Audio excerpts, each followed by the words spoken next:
Hello friends, आपका स्वागत है हमारे चैनल झक्कास एजुकेशन में। और आज हम एसएससी जीडी में आए हुए क्वेश्चन पेपर सोल्व करेंगे। ठीक है, कल हमने पहला सेट किया था, आज सेट नंबर 2 है। ठीक है, और ये सेट आया है, हमारे डेट ऑफ एग्ज़ाम है इसकी 10 जनवरी 2023, शिफ्ट सेकंड। ठीक है, तो ये कौन सा है? सेकंड शिफ्ट का है।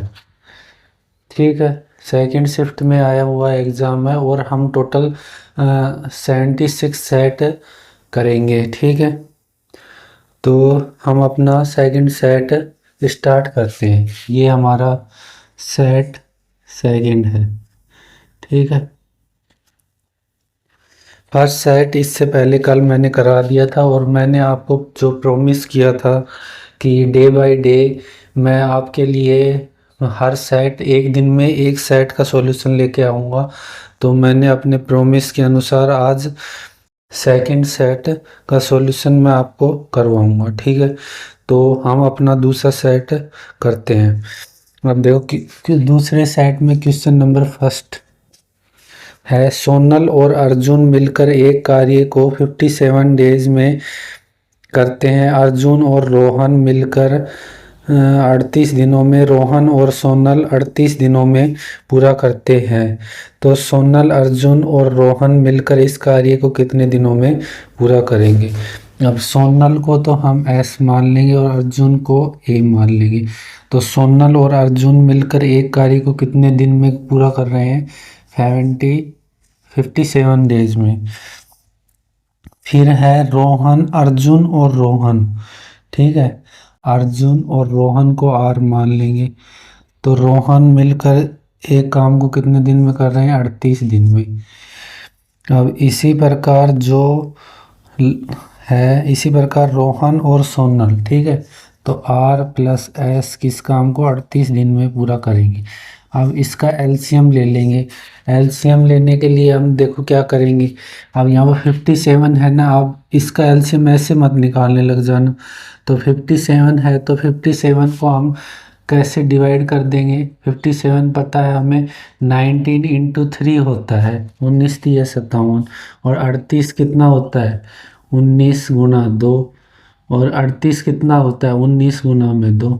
ये मैं आपको करके बता रहा हूँ, बाकी आप ओरली आप इसको सोच के और अपने मन मन में कर सकते हो। ठीक है, तो यहाँ से आ गया हमारे पास, देखो ये 19 और 2 कॉमन आ गए, ये सभी में है। देखो 19 सभी में है, तो एक तो 19 हो गया, दूसरा 2 हो गया और तीसरा 3 हो गया। तो ये हमारा, अब इसको आप मल्टीप्लाई करने की भी जरूरत नहीं है, आप ऐसे कैसे लिख दो, 19 इंटू 2 इंटू 3। ठीक है, तो यहाँ से जब इसका करेंगे तो 19 3 57 2 आएगा। इसी प्रकार 19 दूनी 38 3 आएगा और 3 आएगा। ठीक है, ये क्या हो गया? इनका इफ़िशियंसी का रेशियो हो गया, इफ़िशियंसी आ गई इनकी। अब क्या करेंगे? आप देखो एस भी 2 बार आ रहा है, और ठीक है, तो यहाँ से आ जाएगा 2s plus A plus are, यानी 2 2 बार आए हैं ना सभी। तो यहाँ से इनको जोड़ देंगे, 3 3 6, 3 और 3 6 और 2 8। ठीक है, तो S plus A plus R का इफिशियंसी तो कितना आ जाएगा? 8/2 कितना आ जाएगा? 4। अब हमें क्या पूछ रहा है? क्वेश्चन पूछ रहा है अर्जुन और रोहन मिलकर इस काम को कितने दिनों में करेंगे। ठीक है, सोनल, अर्जुन और रोहन इस काम को मिलकर कितने दिनों में पूरा करेंगे। तो टोटल हमारा वर्क कितना है? 19 इंटू 2 इंटू 3, और इसमें इनमें कितना इफिशियंसी से कार्य करे? 4 की। तो यहाँ से काटेंगे तो कितना हो जाएगा? 2 बार कट जाएगा, 19 3 57, और 57 में जब 2 का भाग देंगे तो कितना हो जाएगा? 28.5 डेज आ जाएगा हमारे पास, करेक्ट आंसर आ जाएगा। ठीक है फ्रेंड्स, अब हम अगला क्वेश्चन करते हैं। Question number 2। अब देखो क्वेश्चन नंबर 2 है, 120 मीटर लंबी एक रेलगाड़ी है। 120 मीटर लंबी एक रेलगाड़ी है और वो चल रही है 60 किलोमीटर पर हावर्स की स्पीड से चल रही है और एक पुल को 16 सेकंड में पार करती है, तो पुल की लंबाई ज्ञात करनी है। ठीक है, तो एक रेलगाड़ी है वो कितनी स्पीड कितनी है उसकी, स्पीड है उसकी 60 किलोमीटर पर हावर्स। ठीक है, और वो टाइम कितना ले रही है, 18 सेकंड ले रही है। टाइम कितना ले रही है, 18 सेकंड ले रही है। अब टोटल डिस्टेंस निकाल सकते हैं हम। टोटल डिस्टेंस का फॉर्मूला क्या होता है, time time into speed. Time को स्पीड से गुना कर ले तो डिस्टेंस निकल जाएगी। अब 60 और को 18 से गुणा करेंगे तो 0, 18 54, 18 चौक 72, 18 पंजू 90 और 18 पंजू 90। ठीक है, 18 पंजू 90 और 18 छक्की 108। ठीक है, तो टोटल कितनी हो जाएगी, 108। ठीक है, तो हमें क्या करना है, इससे हम पूरी क्या निकाल लेंगे, 120 मीटर लंबी रेलगाड़ी 18 सेकंड में पार करती है। ठीक है, तो हमें क्या करनी है, पुल की लंबाई ज्ञात करनी है। पुल की लंबाई कितनी होगी। ठीक है, तो 60 को 18 से गुणा कर दिया तो टोटल हमारे पास आ गई 1080।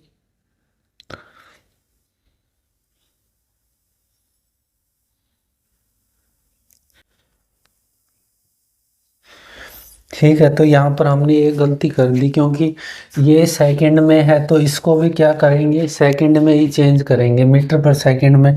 तो डिस्टेंस बराबर क्या हो जाएगा, टाइम इनटू स्पीड।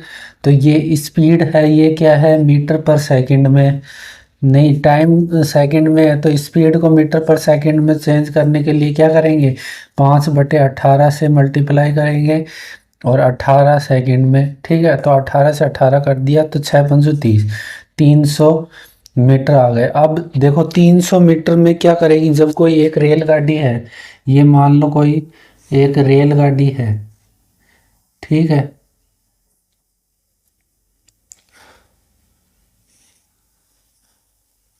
ये मान लो कोई एक रेलगाड़ी है, ये किसी पुल को पार करती है। तो पुल को पार करेगी तो पुल की डिस्टेंस और अपनी खुद की डिस्टेंस दोनों को कवर करेगी। ठीक है, पुल की डिस्टेंस को भी कवर करेगी और खुद की डिस्टेंस को कवर करेगी, तभी तो पार मानी जाएगी। अब देखो ये इस सिरे पे आएगी तो इस सिरे पे आएगी तो ये सबसे लास्ट, इसका सबसे लास्ट वाला डब्बा जब इस सिरे को पार करेगा तभी तो मानी जाएगी ये, क्योंकि ये रेलगाड़ी एक पुल को पार कर रही है। ठीक है, तभी तो मानी जाएगी कि रेलगाड़ी पुल को पार कर रही है। तो क्या करेंगे, इसमें रेलगाड़ी की लंबाई को घटा देंगे, 120 को घटा देंगे तो कितना आएगा, 180 मीटर हमारा करेक्ट आंसर हो जाएगा। ठीक है फ्रेंड्स, अब अगले क्वेश्चन पर चलते हैं।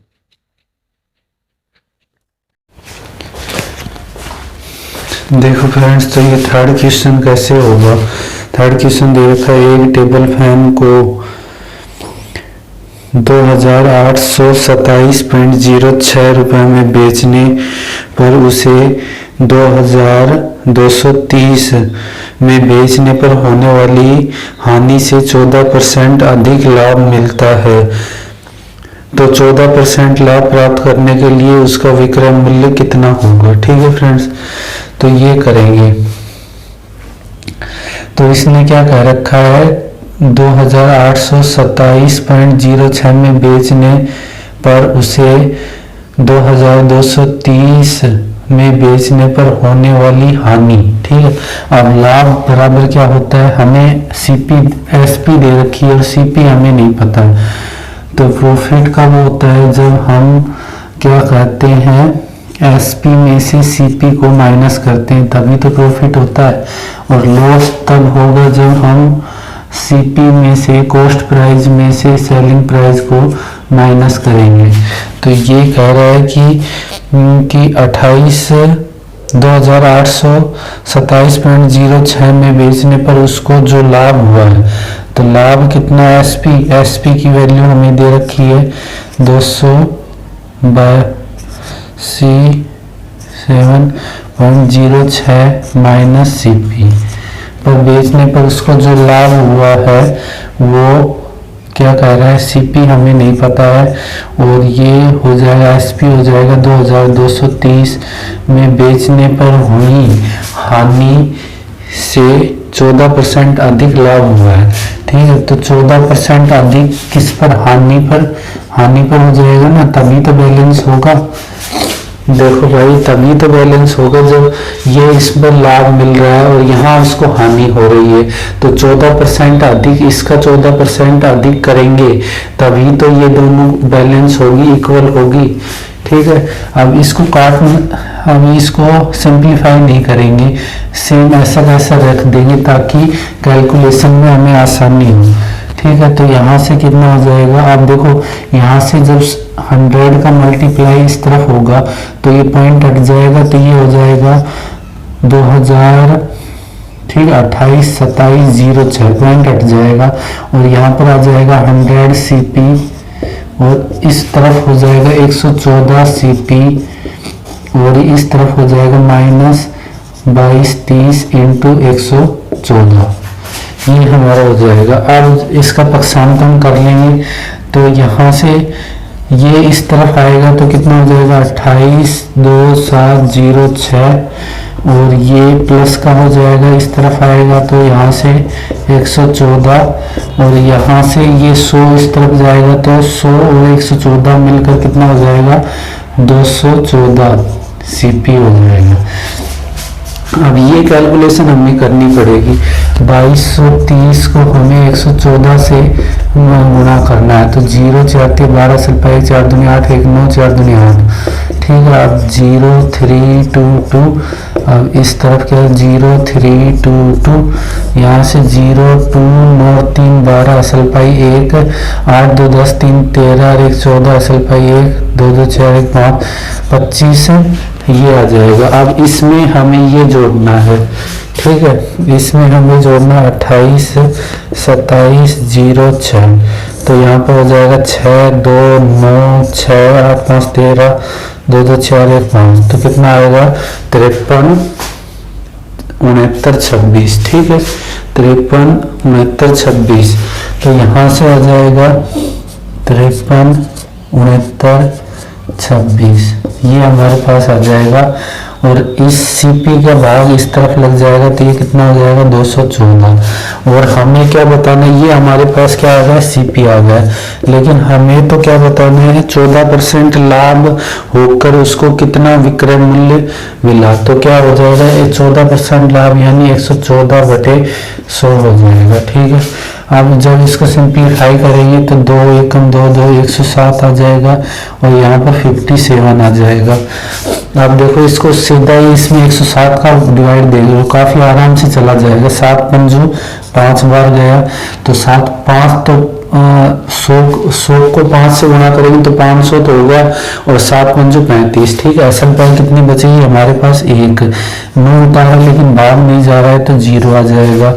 ठीक है, अब 2 उतार लिया, अब कितनी बार जाएगा 1 बार जाएगा यानी 107, और 12 में से 7 गए तो कितने बचे 5, और यहाँ पर कितने बचे 85, और यहाँ पर 6 उतार लेंगे तो कितनी बार जाएगा 8 बार। देखो 8 बार 800 और 8 7 56, कितना हो जाएगा 8 बार चला जाएगा। ठीक है, अब देखो ऑप्शन में देखो कि इकाई का अंक 6 आना चाहिए, 6 कौन से ऑप्शन में है, ऑप्शन नंबर 1।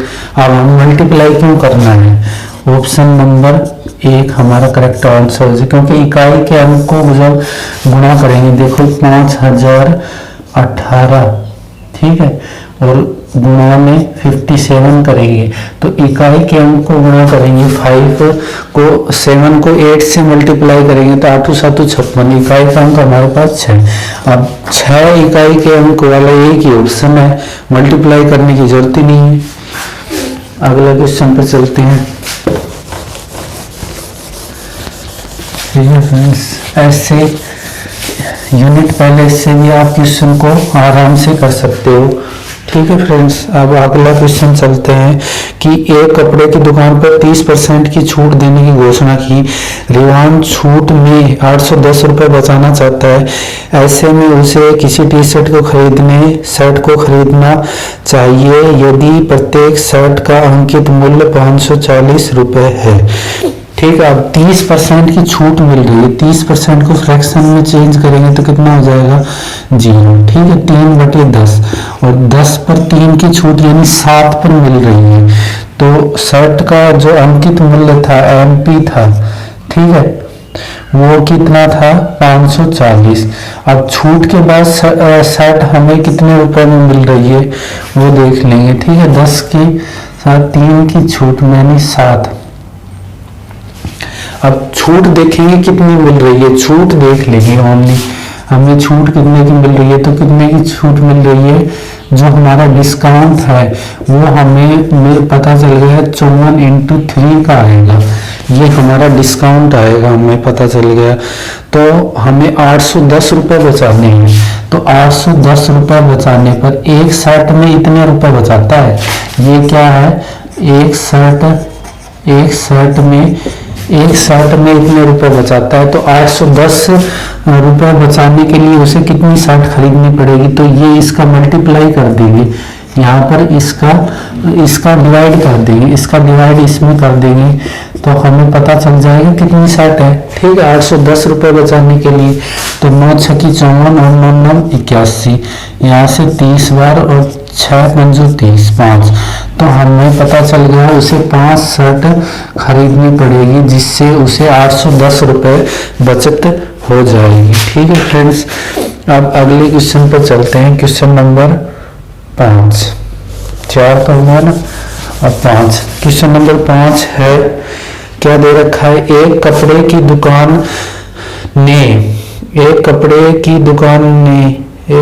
दुकान ने शर्ट का 30%, हाँ ये हो गया था। अब क्वेश्चन नंबर 5 है, एक दुकानदार 12% के लाभ पर सामान बेचता है और वास्तविक वजन का 15% कम उपयोग में लाता है, तो उसका कुल प्रतिशत लाभ दशमलव के 2 स्थान तक ज्ञात करना है। ठीक है, 12% का लाभ। अब 12% को फ्रैक्शन में चेंज करेंगे तो 4 × 12 25। ठीक है, 3/25 और 25 पर 3 का लाभ यानी 28। ठीक है, 25 पर 3 का लाभ यानी 28 हो गया हमारे पास। अब क्या कह रहा है, अब देखो वजन का रेशियो हमेशा प्राइस के रेशियो का उल्टा होता है। अब देखो इसमें वजन है वो 15% कम तोलता है, तो कितना हो गया, 5 × 15 20, 20 से 3 कम तो कितना हो जाएगा, 17/20। ठीक है, तो यहाँ पर अब देखो, यहाँ पर 20 से 17 नहीं लिखेंगे, उल्टा लिखेंगे। ठीक है, यहाँ 20 लिखेंगे और यहाँ 17 लिखेंगे। ठीक है, अब देखो जो कटता है वो काट दो, ये कट गया 5 × 20 और ये कट गया 5 × 5 25। ठीक है, 17 × 5 85 और ये 8 × 4 32, 4 दूनी 8, 8 × 4 32 8। ठीक है, 8 × 4 32 पर 3, 4 दूनी 8 3 11, 152। अब देखेंगे ये 85 से कितना ज़्यादा है, 15 और 2 12 27, 27 ज़्यादा है 85 पर और गुणा में 100। इससे हमें पता चल जाएगा उसको शुद्ध कितना प्रतिशत लाभ हुआ। ठीक है, यानी 85 से 112 कितना ज़्यादा है, 27। तो यहाँ से 5 से काट देंगे, यहाँ 17 × 5 85 और यहाँ से हो जाएगा 20 बार, तो 27 दूनी 54, 540/17, तो 34 17 51, 3 बार चला गया। ठीक है, अब देख लो ऑप्शन में। ठीक है, 2 है 3 से ऊपर, तो 17 51, असल पाई कि 30। ठीक है, अब 30 में कितनी बार जाएगा, 17 एकम 17। अब पॉइंट के बाद बताओ निकालने की जरूरत है या नहीं है। 31 कौन से ऑप्शन में दिख रहा है, तो ऑप्शन नंबर 3। पॉइंट के बाद क्यों निकालेंगे जब ऑप्शन 31 एक ही है तो। ठीक है फ्रेंड्स, ऐसे ही हम यूनिट पैलेस या स्मार्ट अप्रोच लगा के क्वेश्चनों को फास्ट कैलकुलेशन कर सकते हैं। अब क्वेश्चन नंबर 6 है। क्वेश्चन नंबर 6 में है हमारे पास क्वेश्चन नंबर 6 में है 10 मीटर और 10 मीटर गुणा, ठीक है, 10 मीटर गुणा 10 मीटर और फिर लिख रखा है गुणा 5 मीटर की 3 विमाएं हैं, ठीक है। विमाओं वाले कमरे में ऐसे में रखे जाने वाला सबसे लंबाई ज्ञात कीजिए, ठीक है, सबसे लंबे खंबे की लंबाई ज्ञात कीजिए।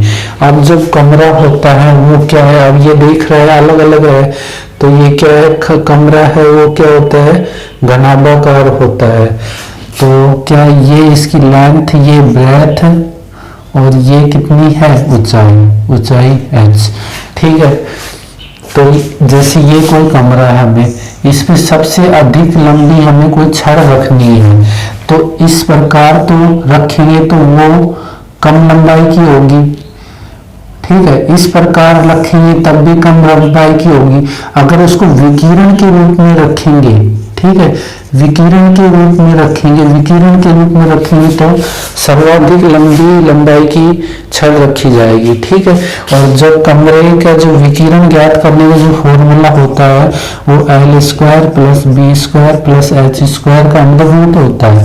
तो यहाँ से इसको कर लेंगे सोल्व, तो 10 का स्क्वायर 100, B 10 का स्क्वायर 100 और 5 का स्क्वायर 25, ठीक है।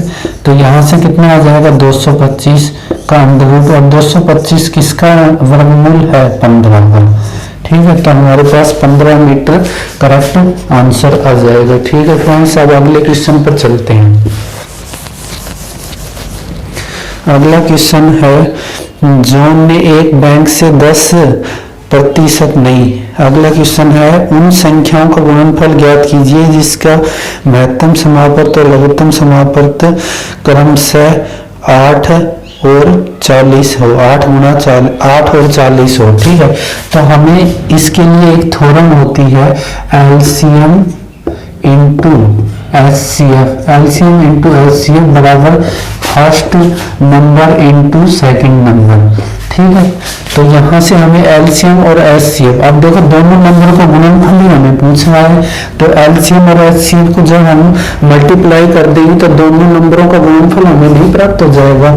तो यहाँ से हमें 8 इंटू 40 कर देंगे, वही हमारा फर्स्ट इंटू सेकेंड नंबर का गुणनफल हो जाएगा। तो 8 चौक 32, 320 हमारा करेक्ट आंसर आ जाएगा, ठीक है फ्रेंड्स। अब अगले क्वेश्चन पर चलते हैं।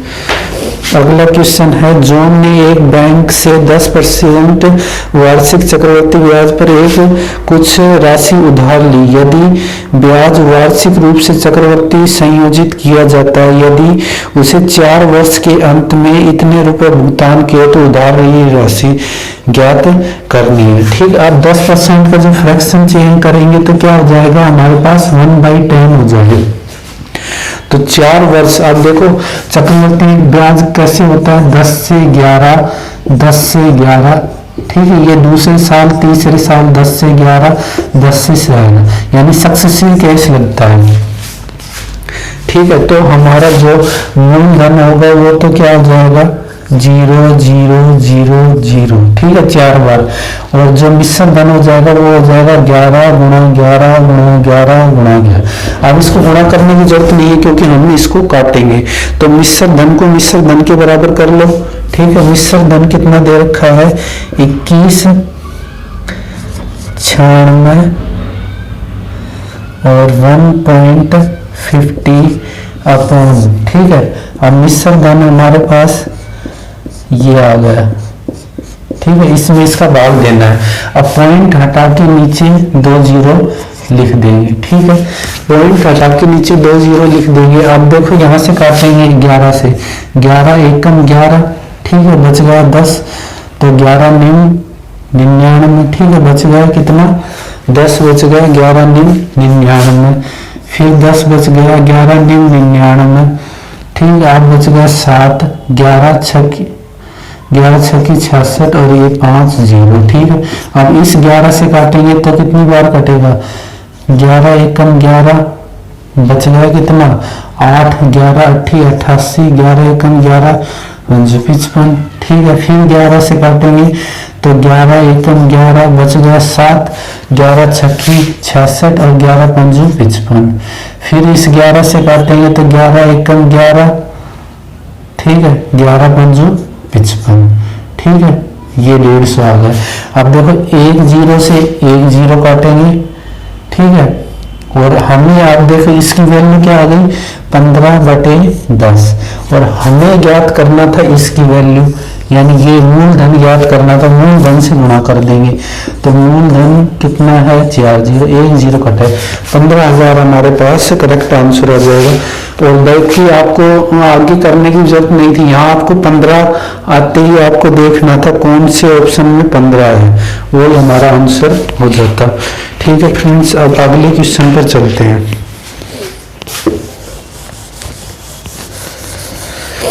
अगला क्वेश्चन क्या कह रहा है, अगला क्वेश्चन कह रहा है 400 मीटर लंबी एक वर्ताकार दौड़ में ए व बी एक ही बिंदु पर एक ही समय क्रम से 10 मीटर पर सेकंड और 16 मीटर पर सेकंड की चाल से चलना शुरू करते हैं। समान दिशा में दौड़ते हुए वे आरंभ बिंदु पर पहली बार कितने समय बाद मिलेंगे। ठीक है, अब जो कोई ट्रैक है वो क्या है 400 मीटर हमारे पास जोड़ा है। ठीक है, क्या है ये, मान लो कोई वृत्ताकार ट्रैक है, ठीक,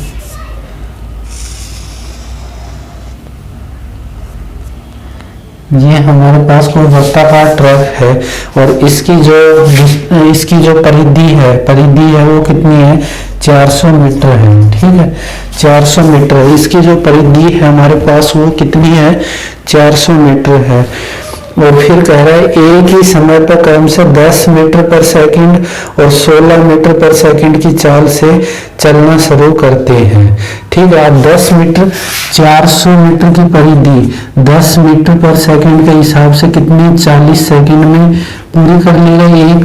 ठीक है, ए कितने में 40 सेकंड में, और बी कितने में, बी यहाँ से 400 मीटर की परिधि 16 मीटर पर सेकंड की स्पीड से कितने में कवर कर लेगा 25 सेकंड में। ठीक है, 4 चौक 16, यहाँ पर 16 4 भाग देंगे तो कितना 25 सेकंड में। अब ये वही पर्सन बन गया जो पर्सन घंटियों वाला पर्सन होता है ना, कि पहली घंटी 5 बजे बजी, दूसरी घंटी 5:05 पे बजी, तो बताओ कि वो एक साथ कब बजेगी। तो वही क्वेश्चन बन गया। अब 40 और 25 का जो एलसीएम ले लेंगे ना, तो वो ही हो जाएगा, वो आरंभ बिंदु पर पहली बार कितने समय पर मिलेंगे। तो 40 और 25 का हम एलसीएम ले लेंगे, तो एलसीएम लेंगे तो यहाँ से आ जाएगा 5 8 40, 5 25, 5 से 1, यहाँ से 8 से 1 बार, तो ये कितना आ जाएगा 8 पंजू 40, और 40 को 5 से करेंगे तो कितना आ जाएगा 200 सेकंड। अब 200 सेकंड हमारा करेक्ट आंसर आ जाएगा। ठीक है फ्रेंड्स, अब अगले क्वेश्चन पर चलते हैं। ये समझ में आ गया ना कि एक पूरी परिधि हमें 400 मीटर दे रखी, वर्ताकार ट्रैक है ये, इसकी परिधि 400 मीटर है। तो ए 10 मीटर पर सेकंड की स्पीड से 40 सेकंड में, बी 25 सेकंड में। आप दोनों एक साथ कब मिलेंगे तो इनका एलसीएम कर लेंगे। ठीक है, अब अगला क्वेश्चन करेंगे। अगला क्वेश्चन क्या कह रहा है, अगला क्वेश्चन कह रहा है हाँ ए अनुपात बी हमें दे रखा है कितना 5:6। ठीक है, और बी अनुपात सी हमें दे रखा है, बी अनुपात सी हमें दे रखा है 6:7। ठीक है, अब जब दोनों जो कॉमन अनुपात है वो अगर इक्वल होगा तो सेम यही अनुपात आ जाएगा। ए बी सी का अनुपात क्या आ जाएगा 5:6:7। ठीक है, ये आ जाएगा। तो हमें ज्ञात क्या करना है, ए प्लस बी अनुपात बी प्लस सी, ठीक है, और अनुपात सी प्लस ए, ये हमें ज्ञात करना है। तो क्या करेंगे, ए और बी के जोड़ेंगे तो कितना आ जाएगा 11, 5 और 6, बी और सी को जोड़ेंगे तो 6 और 7 13, और सी और 1 को जोड़ेंगे तो 7 5 12। तो 11:13:12 हमारा ऑप्शन नंबर 1 हमारा करेक्ट आंसर हो जाएगा। ठीक है फ्रेंड्स, अब अगले क्वेश्चन पर चलते हैं। अगला क्वेश्चन है, एक डीलर ने अपने माल को क्रय मूल्य से 15% अधिक अंकित करता है यदि वह 20% की छूट करता है। अब क्या करो, क्रय मूल्य से 15%, तो क्या करो, एमपी, सीपी, एमपी और एसपी, ये 3 होते हैं हमारे पास। तो क्या कह रहा है, 15% अधिक, 15% की जब फ्रैक्शन करेंगे तो 5 या 15 20। ठीक है, अब 20 से 3 अधिक यानी 23, यानी सीपी उसका कॉस्ट प्राइस 20 था, लेकिन उसने जो अंकित किया उस वस्तु पर वो 3 ज्यादा यानी 23 अंकित किया, और फिर वह उस वस्तु पर 20% की छूट देता है। 20% की छूट यानी एमपी पर मिलेगी, एमपी 20% का फ्रैक्शन करेंगे तो 1/5 आ जाएगा। ठीक है, 1/5 यानी 5 पर 1 की छूट यानी 4 दे रहा है, 5 पर 1 की छूट यानी 4 पर उसको बेच रहा है। तो हानि प्रतिशत याद करना है, तो इसकी जगह खाली है तो यहाँ पर 23, इसकी जगह खाली है तो यहाँ पर 5 आ जाएगा। तो हमें एमपी के रेशियो को मल्टीप्लाई करने की जरूरत नहीं है, क्योंकि लाभ और हानि किस पर होती है, सीपी और एसपी पर होते हैं। तो हमें 20 5 100 और यहाँ पर 4 3 12, 4 दूनी 8 और 1 9। ठीक है, तो अगर उसने 100 रुपए की वस्तु खरीदी और 92 में बेची, तो आप बताओ हानि कितनी परसेंट होगी, सबको दिख रहा है 8% की हानि होगी। ठीक है, ऑप्शन नंबर 2 हमारा करेक्ट आंसर हो जाएगा। अब क्वेश्चन नंबर 12, क्वेश्चन नंबर 12 देखते हैं कैसे होगा। क्वेश्चन नंबर 12 में दे रखा है, एक बेलनाकार टैंक की क्षमता यानी उसका आयतन दे रखा है, बेलनाकार टैंक का कितना है, 5632 मीटर क्यूब। ठीक है, इसका आयतन दे रखा है और इसका आधार का व्यास दे रखा है, व्यास यानी डायमीटर दे रखा है हमें 16 मीटर। तो त्रिज्या हमारे पास नहीं, इसकी आधी हो जाएगी यानी 8 मीटर हो जाएगी। ठीक है, अब मैंने कल भी बताया था, अगर आयतन दे रखा हो और दूसरी चीज की ऊंचाई या उसको पिघलाकर या कैसे भी करो तो उसको क्या करेंगे, आयतन को आयतन के बराबर रख लेंगे। तो बेलन के आयतन का सूत्र क्या होता है, पाई आर स्क्वायर एच। ठीक है, ये होता है ना सूत्र, ये तो मैंने बताया आपको। पाई की जगह वैल्यू रखेंगे 22/7, आर की जगह 8 × 8 और एच हमें क्या करना है, ज्ञात करना है। एच हमें क्या करना है, ज्ञात करना है। ठीक है, तो यहाँ से करेंगे तो ये कितना हो जाए, 11 दूनी 22, 11 5 55, 11 1 11 और 11 512 हो गए। ठीक है, आप देखो 8 से काटेंगे तो 8 6 48, 3 8 चौक 32, फिर काटेंगे 8 8 64 और यहाँ से काटेंगे 2 चौक 8। ठीक है, तो h बराबर हमारा कितना आ गया, ठीक है, तो पाई आर स्क्वायर एच। ठीक है, 8 8 64। ठीक है, तो यहाँ पर 4 आ जाएगा और फिर ये 7 की मल्टीप्लाई और होगी ना ऊपर, तो 7 चौक 28, 28 मीटर हमारी गहरी हो जाएगी। ठीक है, अब अगले क्वेश्चन पर चलते हैं। क्वेश्चन नंबर 13, क्वेश्चन नंबर 13 क्या कर रहा है, LCM, the LCM of 2 numbers is 15 times their HCF. ठीक है, अब एलसीएम 2 नंबरों का एलसीएम है वो क्या है हमारे पास, 15 टाइम ऑफ एचसीएफ। ठीक है, 15 टाइम ऑफ क्या है, एचसीएफ है। दी सम ऑफ एलसीएम एंड एचसीएफ। ठीक है, अब देखो एलसीएम और एचसीएफ का जो हमें योग दे रखा है, एलसीएम और एचसीएफ का जो हमें योग दे रखा है वो हमें कितना दे रखा है, 112। ठीक है, 112 दे रखा है, 112 दे रखा है और उसमें एक नंबर हमें फर्स्ट नंबर, उसमें हमें फर्स्ट नंबर दे रखा है वो क्या है, 49। ठीक है, अब देखो हमें पता है, अब यहाँ से इस वाले देखो इस वाले इक्वेशन नंबर 2 में, ये इक्वेशन नंबर 1 मान लेंगे, यहाँ से एलसीएम की वैल्यू पुट कर देंगे। ठीक है, एचसीएफ के रूप में, एलसीएम की वैल्यू एचसीएफ के रूप में कर देंगे तो HCF plus 15 into HCF is equal to कितना हो जाएगा 112। तो ये कितना हो जाएगा 16 SCF बराबर 112। तो SCF हमारे पास कितना हो गया 112/16। डिवाइड करेंगे 4 चौक 16, 4 दूनी 8, ठीक है। तो 3 4 8 32, 4 7 28। तो SCF हमारे पास कितना आ गया 4 7 आ गया। अब SCF यहाँ से 7 का मान यहाँ रखेंगे तो 7 प्लस LCM, ठीक है, 7 प्लस LCM बराबर 112। ये मैं आपको बताने के लिए कर रहा हूँ इतना बड़ा, लेकिन मैं इक्वेशन वगैरह नहीं मानता, अगर करता तो इस क्वेश्चन को। तो यहाँ से LCM हमें पता चल गया कितना आ गया 105, ठीक है। अब LCM और SCF हमें दोनों चीज पता चल गई, तो हमें ये थ्योरम पता है क्या होती है SCF इंटू LCM बराबर क्या होती है फर्स्ट इंटू सेकेंड नंबर, ठीक है, फर्स्ट इंटू सेकेंड नंबर। तो LCM हमें पता चल गई 105, SCF 7 है और फर्स्ट नंबर हमें दे रखा है 49 और सेकेंड नंबर हमें ज्ञात करना है, ठीक है।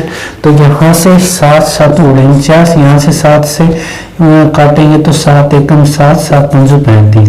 तो हमारे पास पता चल गया सेकेंड नंबर हमारा कितना होगा 15 होगा, ठीक है फ्रेंड्स। ये आपको बताने के लिए मैंने इतनी स्टेप फॉलो की है, बाकी मैं इतनी स्टेप फॉलो नहीं करता, ठीक है फ्रेंड्स। अब अगले क्वेश्चन पर चलते हैं। अब अगला क्वेश्चन है कि बीमारी की वजह से किसी व्यक्ति का भार 80 से घटकर 64 kg हो गया तो व्यक्ति के भार में प्रतिशत कमी, ठीक है। 80 से घटकर 64 होगा, ये तो बहुत आसान है, ठीक है। तो 80 किस पे घटा है 80 पे 64 होगा, यानी कितना घटा है 16 और गुणा में 100। अब दिख रहा है 16 पंजो 80, 5 से घटेंगे तो 20% घटा है उसका भार, ठीक है। अब क्वेश्चन नंबर 15 पर चलते हैं। क्वेश्चन नंबर 15 है एक संख्या 350 है, उसमें 20% की वृद्धि और 25% की कमी की जाती है, तो इस प्रकार बनने वाली नई संख्या ज्ञात कीजिए, ठीक है। अब हम क्या करेंगे इसकी टोटल वृद्धि या कमी ज्ञात कर लेंगे, उसको कितनी हुई, ठीक है। तो इसका एक फॉर्मूला होता है, अगर 2 दे रखी हो, ठीक है, 2 अगर वृद्धि और कमी यानी 2 हमें प्रतिशत दे रखे हो तो उसका फॉर्मूला होता है A + B + A × B upon 100, ठीक है। अगर वृद्धि होगी तो पॉजिटिव लेंगे और कमी होगी तो नेगेटिव लेंगे। अब देखो पहले कितनी 20% की वृद्धि हुई है, फिर कितनी कमी हुई है -25% की कमी हुई है, और प्लस यहाँ से क्या आ जाएगा 20 × -25, ठीक है, प्लस का 20 और बटे में 100। यहाँ से कितना हो जाएगा -5 हो जाएगा, और यहाँ से कितना हो जाएगा 25 दूनी 50, ठीक है, 500 -500 बटे में 100, ठीक है, 0 0। तो यहाँ से जब 2 0 तो -5, अब प्लस और माइनस अंदर मल्टीप्लाई होकर 5 माइनस हो जाएंगे, 5 5 10।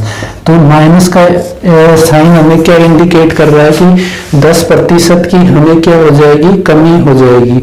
तो नई संख्या होगी वो क्या हो जाएगी 10% कम, यानी 350 में 10% कम यानी 10 से 9, तो 1 0 से 1 0, 9 पंजो 45, 4 9 27 27 और 4 31, ठीक है। तो 315 हमारी वो संख्या हो जाएगी, ठीक है फ्रेंड्स। ऐसे आप इजी तरीके से कर सकते हो। अब अगले क्वेश्चन पर चलते हैं। अगला क्वेश्चन है कि 10 वस्तुओं का औसत मूल्य 89 रुपए है, यदि एक वस्तु का मूल्य 35 है तो शेष 9 वस्तुओं का मूल्य ज्ञात करें। अब देखो इसमें आप कभी ऐसे मत करने लग जाना कि 10 का मल्टीप्लाई 89 से करोगे, फिर 35 और 9 × x ऐसे करोगे तो काफी लेंथी हो जाएगा। फिर मेरा क्या काम है, मैं आपको यही तो फास्ट कैलकुलेशन कैसे होती है वो तो बताने के लिए आया हूँ। तो यहाँ से 89 है, ठीक है, जो एवरेज है, एवरेज वो हमारे पास कितना है 89, और फर्स्ट जो वस्तु है उसका मूल्य कितना है 35, ठीक है, अब हम देखेंगे फर्स्ट वस्तु वो एवरेज से कितना कम है, कितना कम है या ज्यादा है। तो यहाँ से कम कितनी है, 54 कम है ना, 54 है, हाँ 54 कम है। ठीक है, अगर कम होगी तो वो जुड़ जाएगी और ज्यादा होगी तो वो बढ़ जाए। अब 54 की कमी आई है, 54 की कमी, एक वस्तु पर हमें 54 रुपए कम में बेचा है, 54 रुपए कम में देता है, तो 9 वस्तु, अब ये 54 जो कम में बेचा है इसकी भरपाई हम मेरी 9 वस्तुएं करेंगी।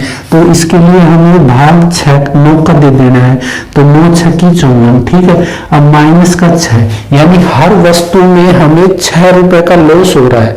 ठीक है, तो 6 रुपए कवर करने के लिए हम क्या करेंगे, एवरेज में ये 6 रुपए ऐड कर देंगे। तो 89 में जब 6 रुपए ऐड करेंगे तो कितना हो जाएगा, 95 रुपीज हो जाएगा। ठीक है फ्रेंड्स, तो देखो मैंने आप कितना इजी तरीका बताया, 2 लाइन में उत्तर, और 2 लाइन में भी नहीं, ओरली कर सोचते जब भी उत्तर हो जाता, आंसर हो जाता। ठीक है फ्रेंड्स, तो अब अगला क्वेश्चन करेंगे, क्वेश्चन नंबर 17। क्वेश्चन नंबर 17 क्या है, 1.5 वर्ष के लिए 8% प्रति वर्ष की दर पर एक निश्चित राशि के लिए चक्रवृद्धि ब्याज व साधारण ब्याज के बीच में अंतर 228 है।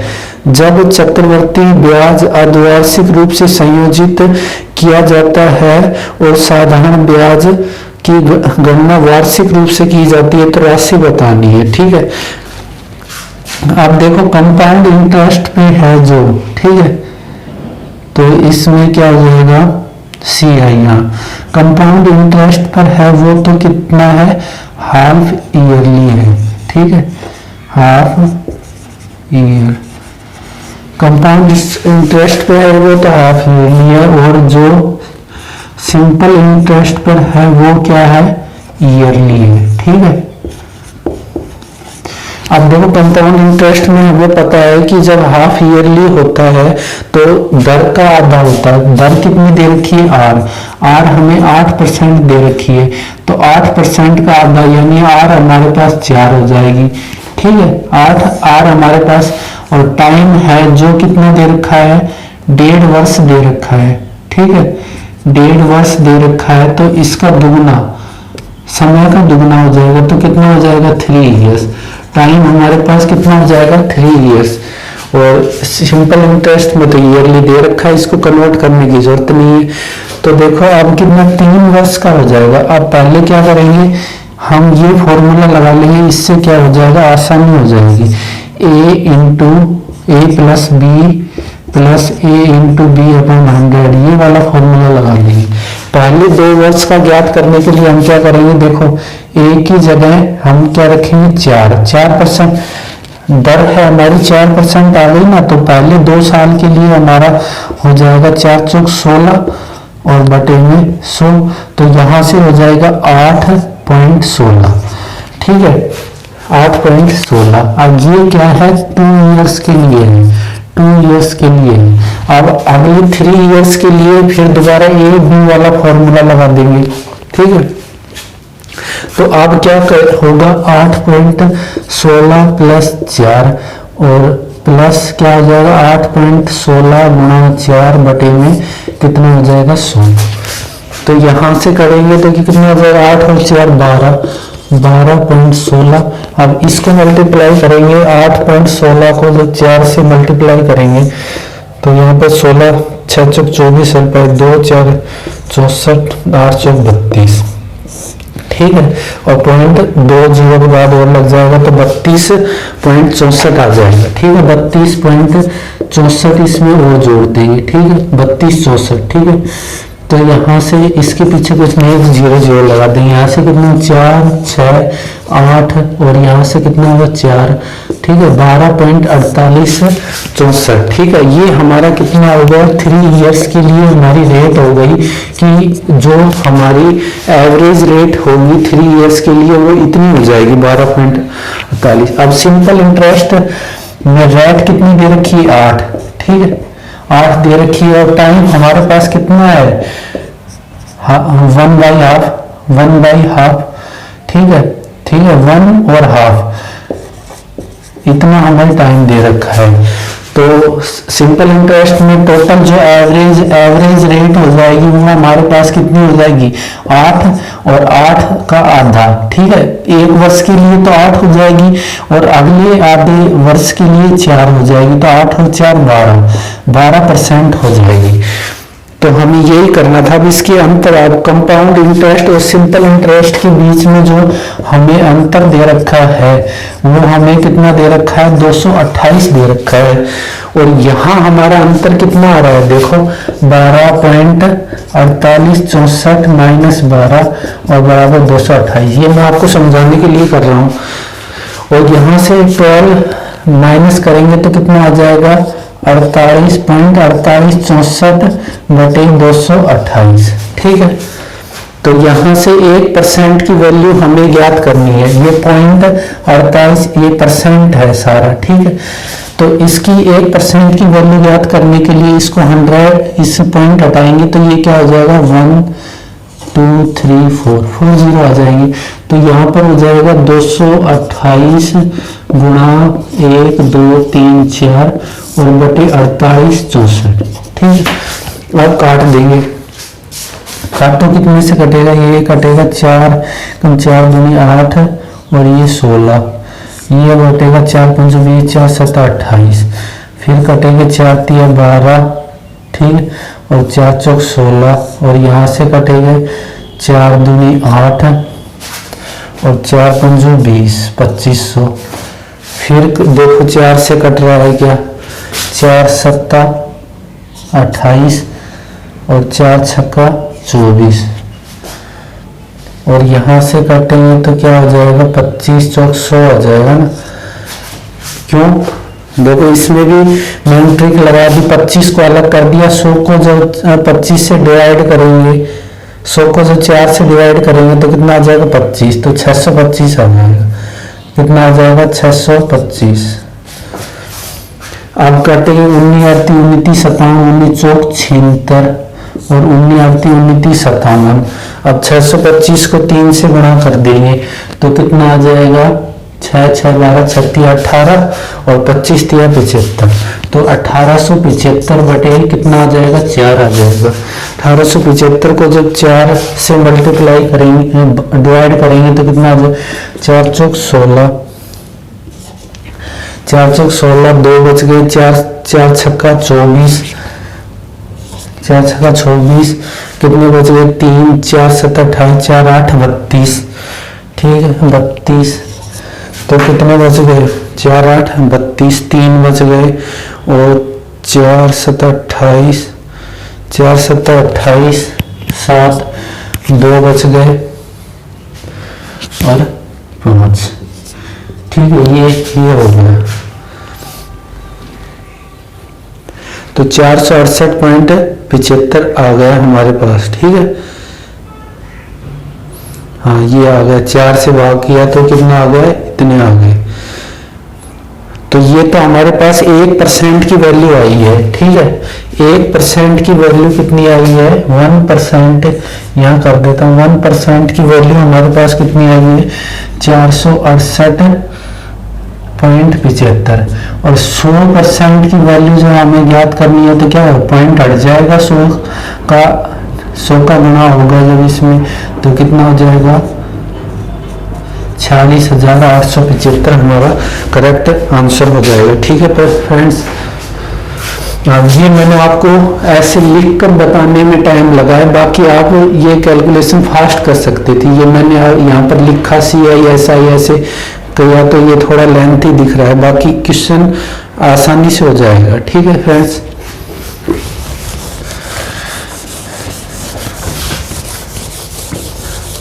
अब अगले क्वेश्चन पर चलते हैं।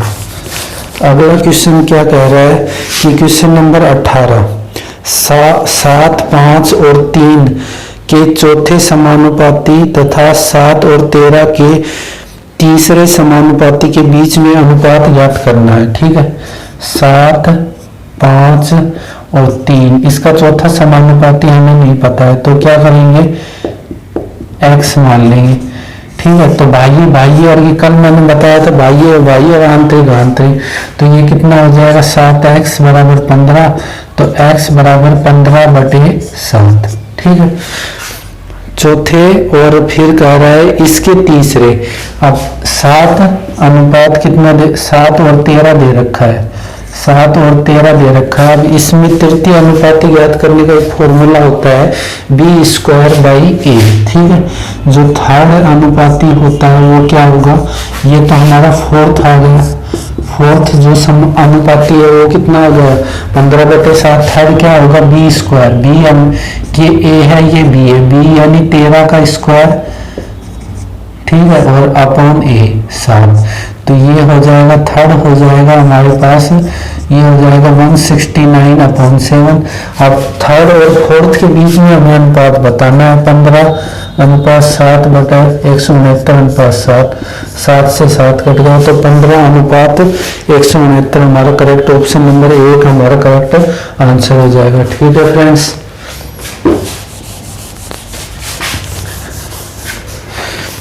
अब क्वेश्चन नंबर 19, क्वेश्चन नंबर 19 है कि ए बी एक काम को अलग अलग क्रम से 10 व 15 दिन में करते हैं।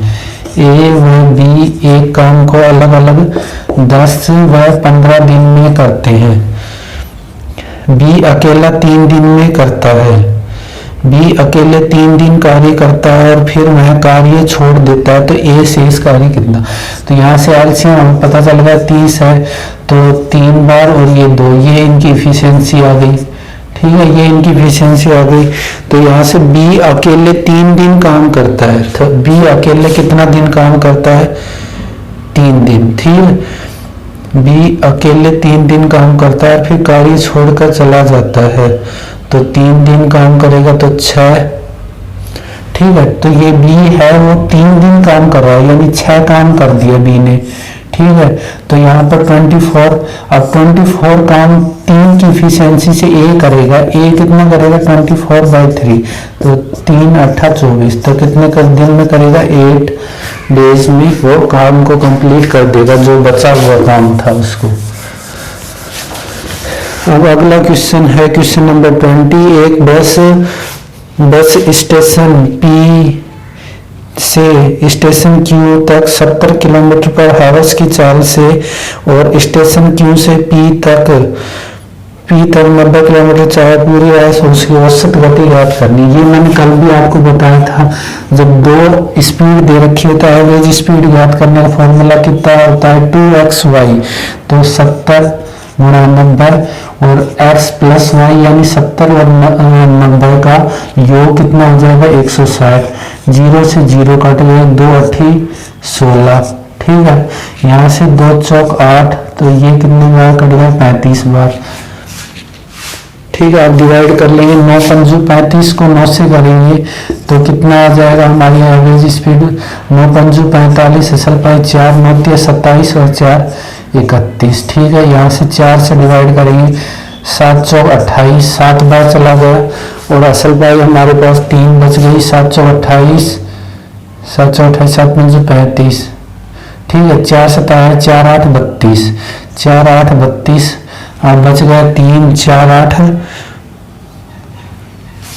ठीक है। 4 7 28, बच गया 3 30 हो गया ना, 30 में 4 7 28, 2 बच गया और फिर कितना 2 बच गया और 4 5 20, तो ये हमारी कितनी हो जाएगी 78.75 किलोमीटर/आवर हमारी स्पीड हो जाएगी। ठीक है फ्रेंड्स, अगर आपको वीडियो अच्छा लगा हो तो वीडियो को लाइक करें, कमेंट करें और हमारे चैनल को सब्सक्राइब करें। जय हिंद, जय भारत।